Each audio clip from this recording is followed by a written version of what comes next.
Hello, bonjour, bienvenue, je me présente, je suis Jenny Dio Delblon et je suis votre assureuse engagée. Donc assureuse engagée, c'était un petit clin d'œil pour vous dire que je ne suis pas seulement à vos côtés pour vous proposer des solutions d'assurance, mais surtout pour vous aider à atteindre vos objectifs. Comment je m'y prends? J'ai une méthodologie qui est très précise, donc je vous montre ici. Donc je fais avec vous ce qu'on appelle un bilan social et patrimonial. Alors qu'est-ce que c'est?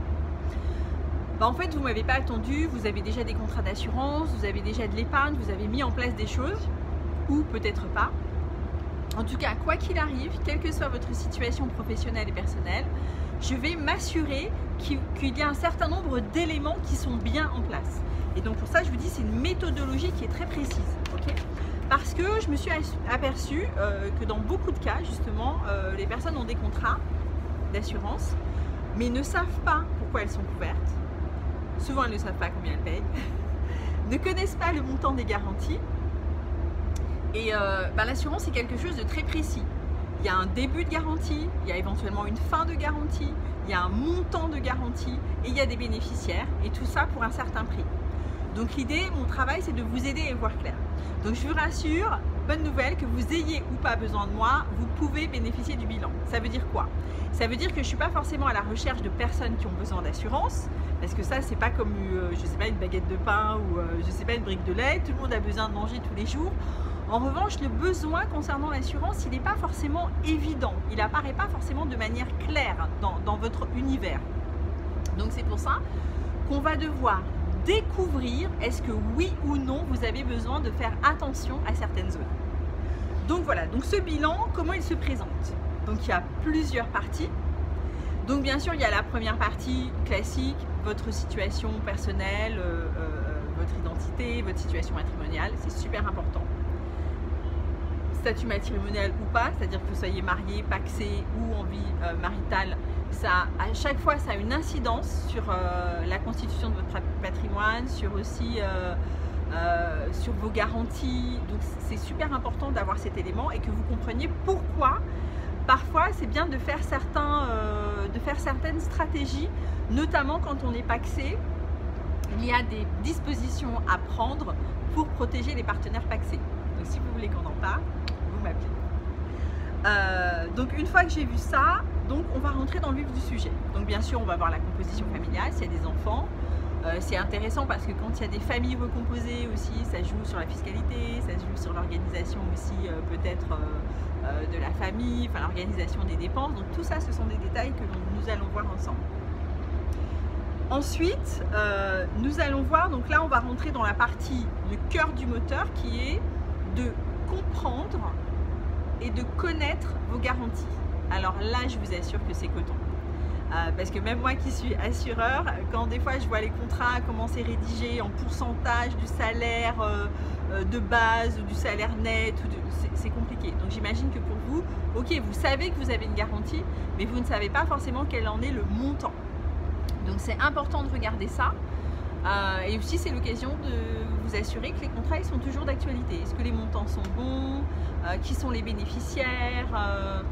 Est-ce que tout ça c'est toujours d'actualité? Souvent, ce que j'ai pu observer, c'est que j'ai des personnes qui ont souscrit des contrats. J'ai une amie qui vient de me dire j'ai souscrit des contrats, j'avais 21 ans. Maintenant j'en ai 35. Tout a changé. Sa composition familiale a changé. Maintenant son revenu a changé.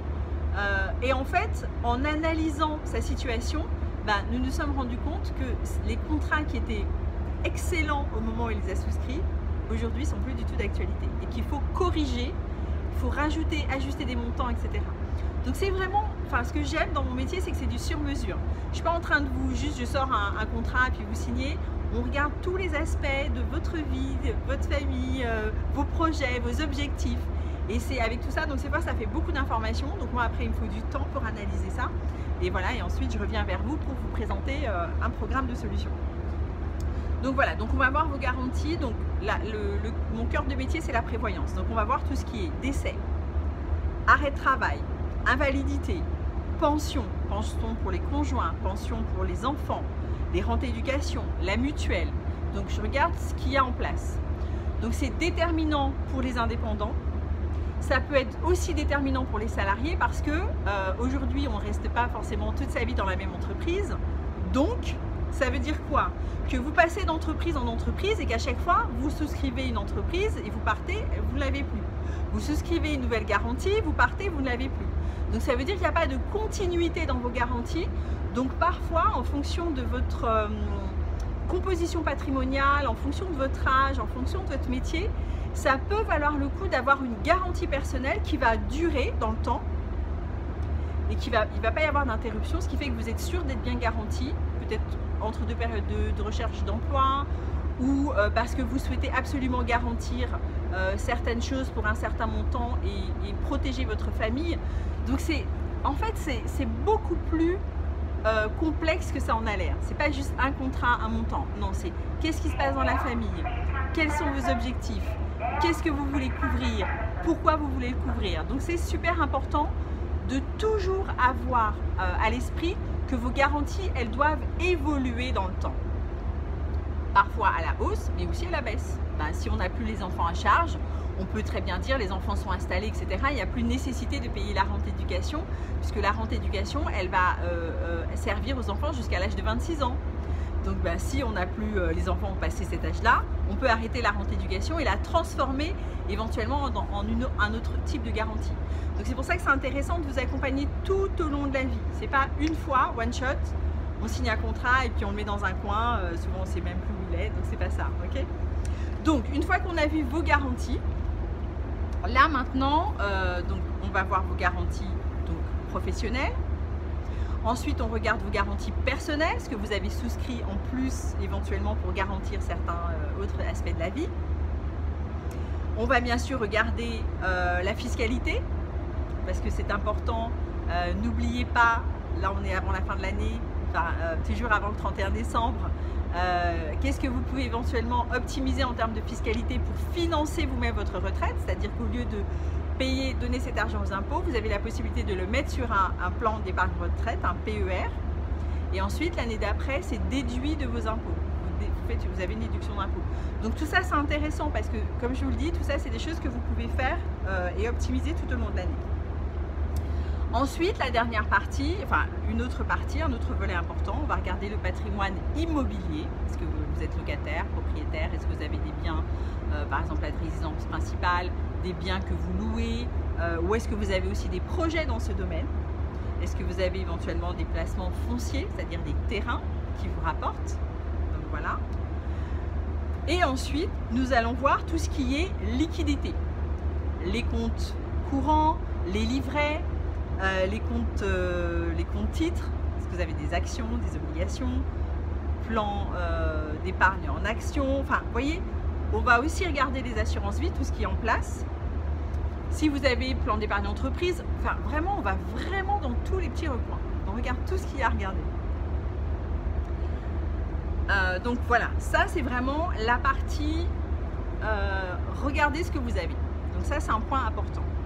Ensuite, il y a aussi des aspects réglementaires, il y a des questions que je dois vous poser dans le cadre de mon métier, il y a un certain nombre de questions que je dois vous poser. Par exemple, je dois comprendre et connaître quel est votre profil en tant qu'investisseur. Est-ce que vous êtes plutôt quelqu'un qui avait l'habitude d'investir de l'argent seul, quelqu'un qui a plutôt besoin d'être conseillé par un professionnel?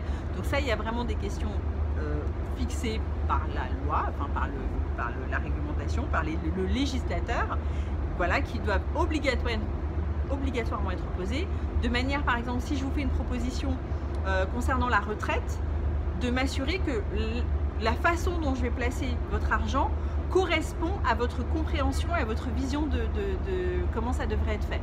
Si vous dites, moi, je veux prendre zéro risque, je veux que tout mon argent soit sur un placement sécuritaire, ben, ce sera indiqué dans le document et c'est comme ça que je vais devoir faire. Okay, donc c'est vraiment super important de comprendre. Et puis, ce qui est super passionnant, c'est que tout au long de cet entretien, ben, je vais vous expliquer des choses, je vais clarifier des choses, parce que souvent, il y a des choses qui ne sont pas comprises. Par exemple, l'erreur la plus courante, chaque fois que je fais le bilan, donc, il y a souvent des gens qui ont déjà des garanties en cas de décès.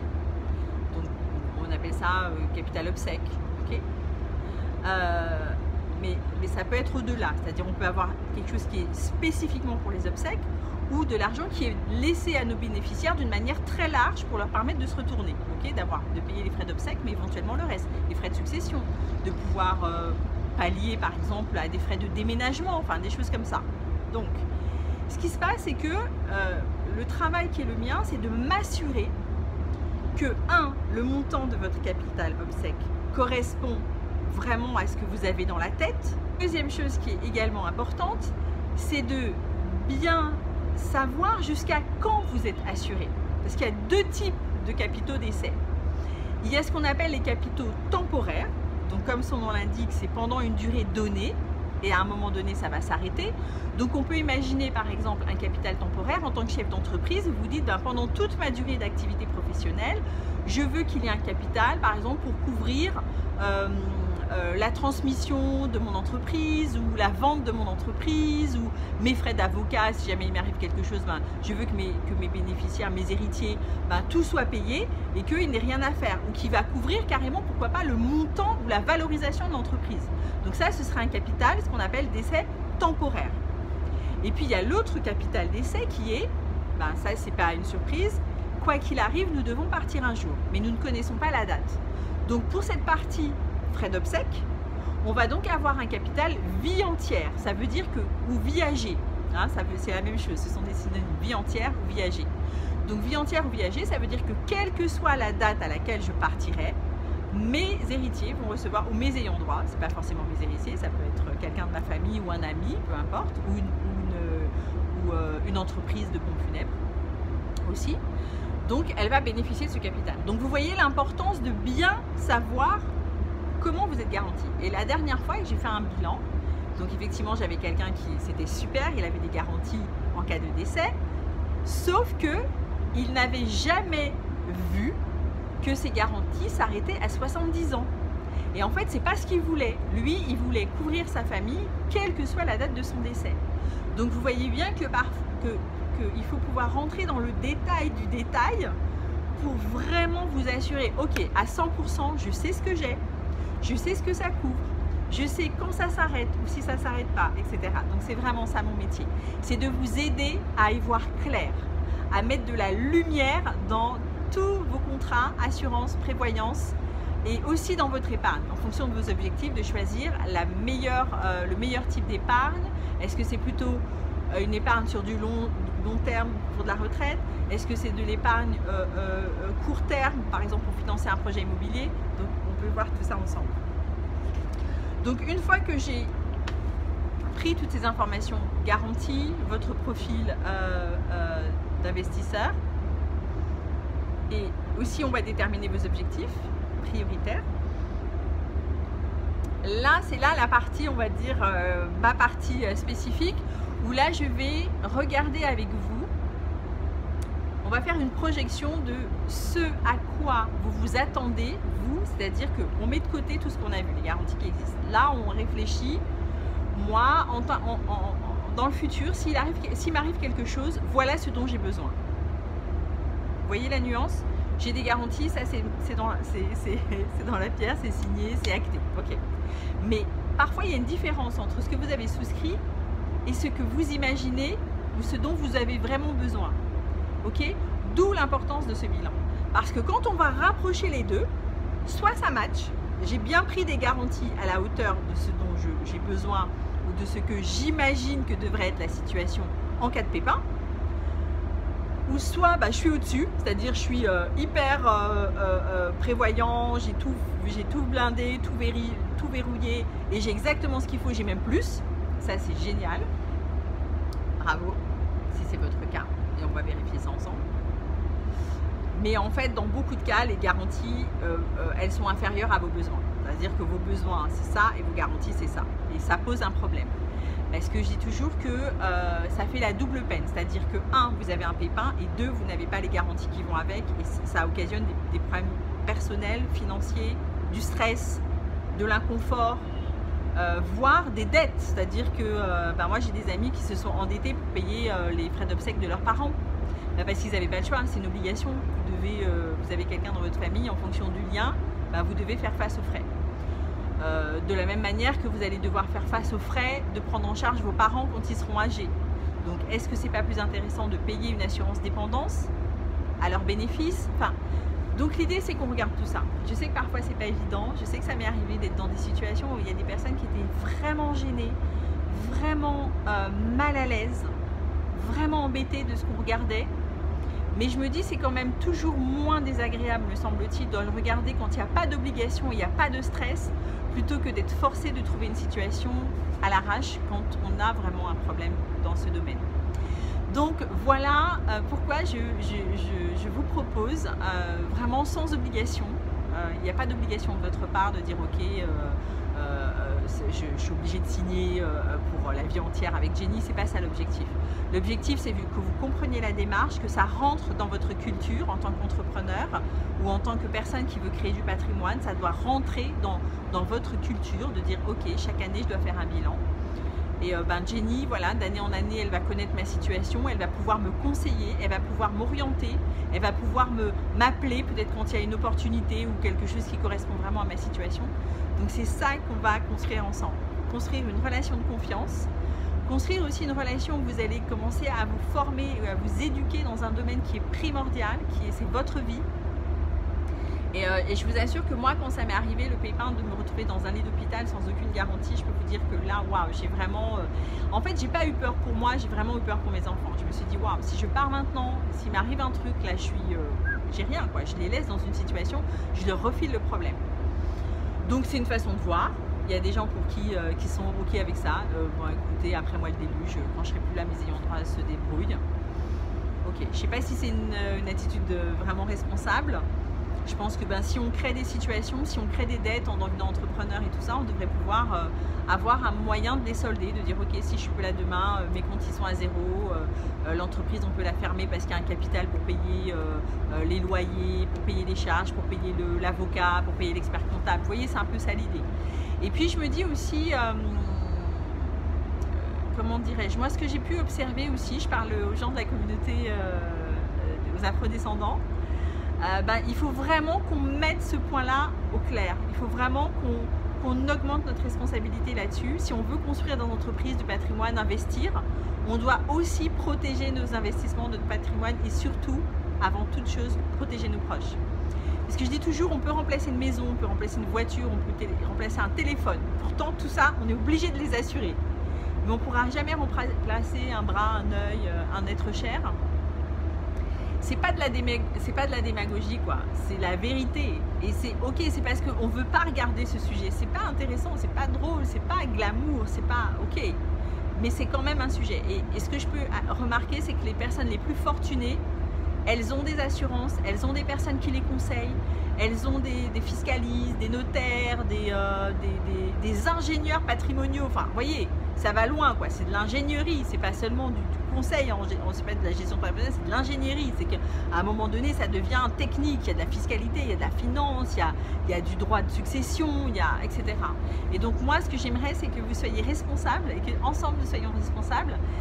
Et que voilà, moi je suis là à vos côtés pour vous faire ce travail d'exploration, d'investigation, de prédiction, parce que l'idée c'est de prévoir l'avenir, mais pas un avenir sombre, un avenir meilleur, un avenir avec les garanties qu'il faut, avec les réflexes qu'il faut, avec les ressources qu'il faut, avec les solutions qu'il faut pour vous permettre de protéger vos revenus, protéger votre patrimoine, protéger vos proches, pour que vous puissiez prendre de l'expansion. Parce que c'est aussi mon propos, c'est de vous aider à prendre de l'expansion. Vous rentrez dans une famille, dans un réseau, on va travailler ensemble, on va voir comment mettre en valeur vos activités si vous êtes entrepreneur, comment voilà, vous donner le power. Voilà, moi je suis là pour vous donner la puissance nécessaire pour faire monter tous vos projets et que tout ça tienne sur une base qui soit solide. Vous voyez, il faut les fondations.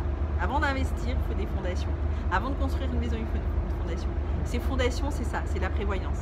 Donc c'est ce que je veux construire avec vous. Donc, prenez rendez-vous, comme je vous l'ai dit, c'est sans engagement. En tout cas, pour moi, c'est un vrai, réel honneur et un plaisir avec toutes les personnes de mon équipe de vous offrir ce bilan social et patrimonial. Donc, je vous retrouve de l'autre côté. On se voit très, très rapidement pour faire ce travail ensemble. Prenez soin de vous. Donc, c'était Jenny Jo Delblond, votre assureuse engagée. Je vous dis à très bientôt. Merci.